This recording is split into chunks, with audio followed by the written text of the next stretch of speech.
I'm over here. Sorry, you're going to have to come to me. Can't come to you.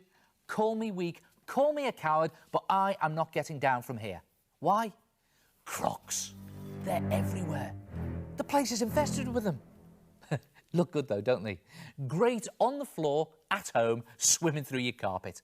Hey, and they're simple to make in 4 easy parts. A 4-part attack.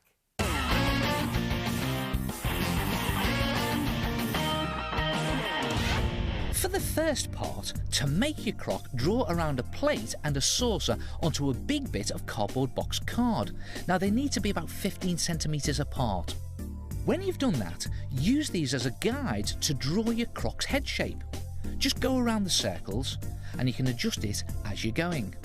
And the idea is to do a slightly pointy bit behind the middle of the bigger plate. And this is your head and your snout. When you've done this, cut it out and you will have your basic head shape. And there it is.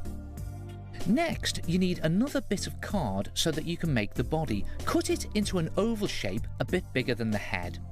Now, for the tail, draw and cut out a sort of long S shape like this and fatten this out too. Make it rounded at one end and pointed at the other.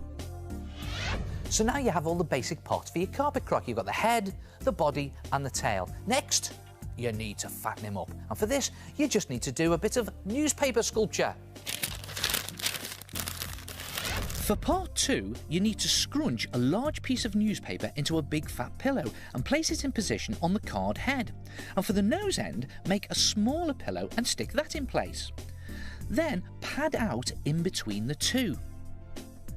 Next, roll 2 small newspaper balls for eyes and put them on the top of the head. You then need to make and mould 2 bigger sausages and 2 slightly small sausages of newspaper and tape the smaller ones on near the end of the nose for nostrils and tape the bigger ones over the eyes for eyelids. Tape it all firmly into place using lots of sticky tape. So now you have your croc's head fleshed out. To fatten up the other body parts, you just use newspaper in exactly the same way. Lots of it, and lots of tape. Here's the body, and look at that, the tail. Again, nicely fleshed out there.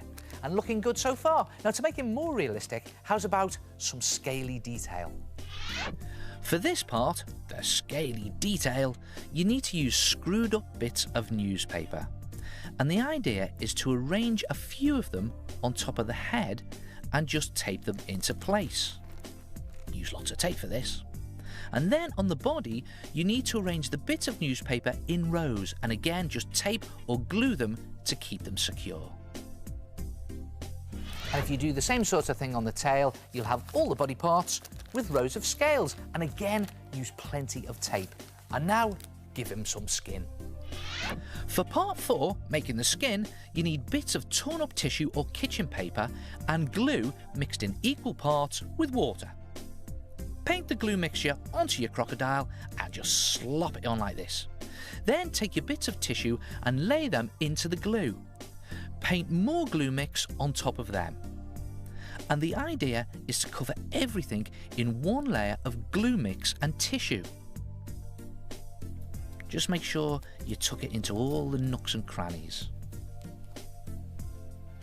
When you've covered all of the pieces, leave them to dry so that you can paint them.